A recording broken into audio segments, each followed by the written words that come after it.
means that this set, and yes, I'm going to say it and everyone's going to hate it, this set is going to be the... What's up again, everybody? Today we're going to talk all things Flesh and Blood. Much like the Tall Timmy says in every intro ever, we're going to talk all things Flesh and Blood because there's a lot of news to cover today, and I thought, you know what? Let's just make a news episode. Let's break everything down, starting from, I guess, the most recent, working our way backwards a little bit to things I haven't talked about, because when you look at all of it together, it gives you a broad strokes picture of how the game is progressing, and it should give you a lot of hope for the future of Flesh and Blood this year. Let's go ahead and start with this. This is the package that you can receive when you go to Pro Tour Baltimore and you play in the Calling. The Calling is going to run alongside of the Pro Tour. I believe it's going to do the same thing that they did previously, where they run like the Calling is a 2-day event on Saturday, Sunday, and Pro Tour as a 3-day event starting Friday and running all the way to Sunday.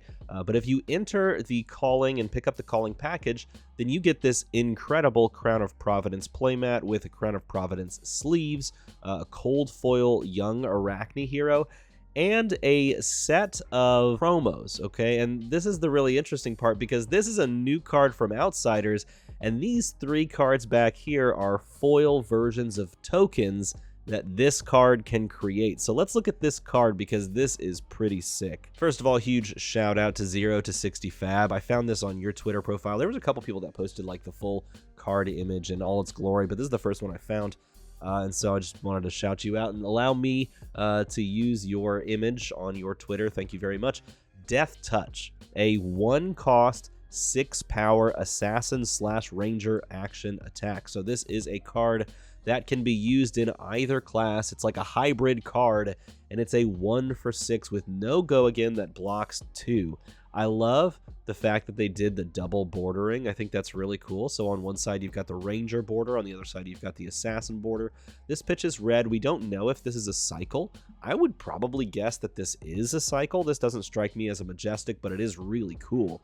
It could be that they chose to make like a small pool of Majestics, the hybrid cards that can go back and forth, but I would guess that this would be like a common or a rare, so that you have more access to it in the drafting format. And cards like this, and the idea of like a hybrid set or hybrid card pools, means that this set, and yes, I'm going to say it and everyone's going to hate it, this set is going to be the best set of Flesh and Blood cards that has been released in the last 3 months. Got him! That's right. I know that makes some people upset to say, but it's going to be by far the best set of Flesh and Blood that's ever been released in the past 4 months. It's going to be crazy. This is going to be a great set. Look, everyone, just put it in the comments right now. Everyone write down below, Outsiders equals great set. Put that in the comments. It's going to be hilarious. Okay, so what does this card actually do? Well, besides being a 1-for-6, which is above rate unless you play Illusionists, it says Death Touch can't be played from hand. So that is a huge drawback, but you can play it from Arsenal. Maybe you play it from Graveyard if they have some synergies there. Maybe from Banished as well. When this hits a hero, you create a Frailty or an Inertia or a Bloodrot Pox token under their control. And that's what we can assume you're getting here with these 3 tokens, okay? We can assume that these are each tokens affected, or created, I should say, by Death Touch, given to your opponent. And the fact that you get to choose what you want to give them makes this card really flexible, and we can kind of assume to, sort of guess what these things do. So let's jump back over to the large screen. Frailty, I'm guessing, just makes it makes your cards like harder to block with. It kind of reminds me of like a Spider's Bite effect, where like your action cards, or your attack action cards, I should say, get -1 if you have like a Frailty token, perhaps. Inertia, I don't know. Inertia is an interesting one, because like I feel like that could maybe, I don't want to say like all your cards lose go again, because that's busted. That's really busted in the right. Maybe it is, I don't know. But Bloodrot Pox definitely makes me think of like bleeding from like other games. So like if you have a Bloodrot Pox token, at the start of your turn, you like lose 1 health until the counter goes all the way down, which would be very easy to implement. And I think that is a definite slam dunk for that effect. But what is Inertia? What do you guys think Inertia is? Put that down in the comments below. Let me know what you think Inertia is as far as what it's actually going to do. But this is actually a really good card. And the fact that the blue is most likely going to be a 1-for-4 for Ranger and for Assassin, is really, really good, because then like you can cut to the chase on this for assassin. You can buff it up with a variety of things in ranger. Like for example, they're talking over here in the chat. As of Go Again Gaming says take aim, which is really good, because take aim can fall on any attack action card in ranger, and that was all the way back in Arc. And it's funny because they only had arrows, so no one ever kind of assumed that you could drop this on anything but arrows, because arrows are all that the Rangers had, and now you have something else. And you combine that card with the previous spoiler that we've seen, which I didn't talk about at the time, but is an attack reaction for Assassin that says target attack action card with stealth gains +3, and we're starting to see how this set is going to unfold. There's going to be a variety of new keywords, a variety of new effects, mechanics, some crossing over of hybrid cards. It reminds me a lot of Tales of Aria with the different card pools you could access based on your like element that you wielded, except maybe to the next like level, to like another degree, which is really cool. And no, I'm not saying Razor's Edge can fall on the previous card. No, it can't, because that previous card doesn't have stealth. But what I'm saying is they're introducing these new mechanics, and it doesn't look like they're really holding back. So yes, this is going to be the best set in 4 months. It's going to be insane. Get hyped, everyone. And the excitement doesn't stop there, because Flesh and Blood is expanding worldwide in a very real and big way. So like History Pack 2 is coming now. History Pack 2 is going to include 3 sets. It's going to, at least from what we know, they don't actually specify, I believe.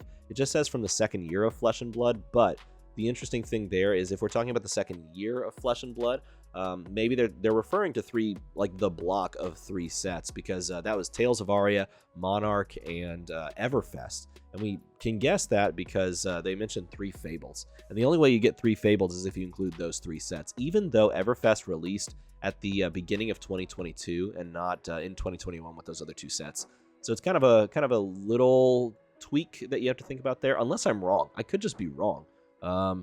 No, because we got those sets, and yeah, I think that's it. Anyway, this is a really good set for anyone that's starting out in another country, because it's going to allow you to access some of those very real and powerful cards that we've seen have to take a back seat for a little bit. Things like the old Winter's Whale, which is hilarious.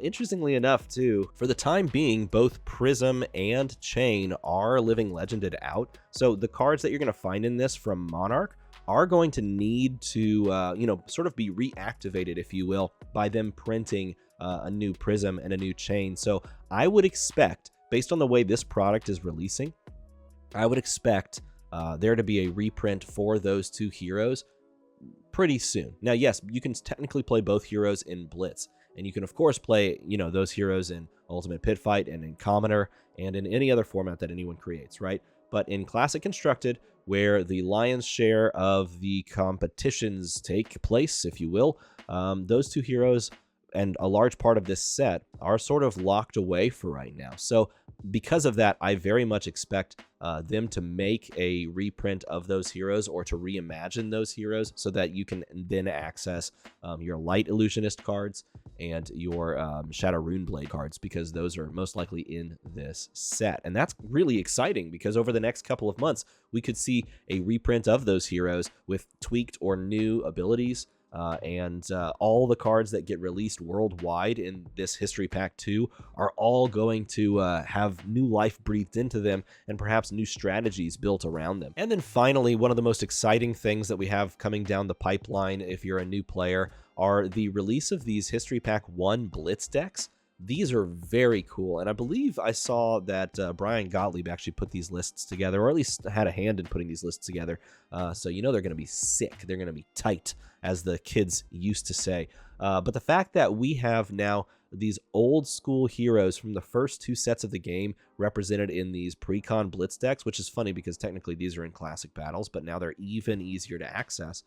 The fact that we have these in these pre-cons means that if you're a new player and you want to try, any of these heroes, the barrier of entry is super, super low, which is very good. And if you think about this, with this releasing, and I forgot the date on this. When is this? The date is right here. It's actually releasing Rest of the World April 7th. Okay, so this releases April 7th, but in Europe it's releasing February 24th, which is like very soon. That's interesting. because we're going to have these 6 Blitz decks, and we're going to have 6 more Blitz decks releasing with Outsiders in March. New players now have a bevy of choices when it comes to picking up new heroes and trying them out, because you're going to have 12 new Blitz decks on top of all of those other Blitz decks that we already had access to, which is absolutely wild. That is going to be insane that a new player can literally just go and look at this library of Blitz decks and go, that hero looks really cool. I'm going to try that one. $12 or whatever it is. And then you try it. You're like, cool. Okay, what about this one? $12. Try that. Boom, boom, boom, and play the game. Like, they have at least 12 decks worth of new releases that can be on shelves for people to pick up and to try at very little cost to them.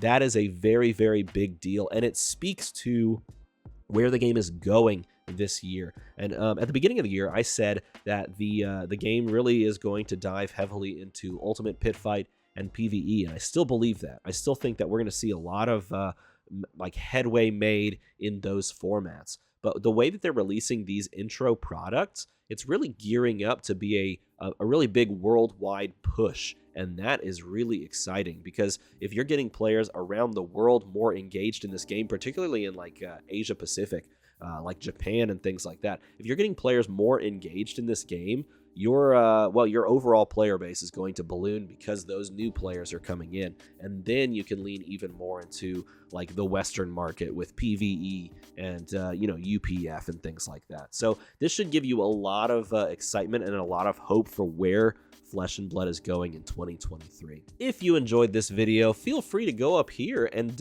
smash the button to make the number go higher, right? You can crippling crush the like button, to use a term from Sloop Dupe way back in the day.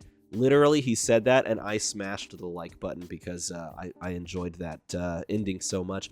Hey, if my voice sounds weird, well, there's an easy explanation. It's because I'm sick, but I'm still making these videos because I hope you enjoy them or find some value in them, or they make your day a little bit better. And if so, and you'd like to support the channel, go up and become a patron. All the people that are patrons on the Patreon are the best, and you can join their ranks, and you can get your access to one of these cool little altar tokens that I've been sending out to patrons. These are for the $10 and up patrons. I send them out one of these and some promo cards, like some Majestics from like the most recent set.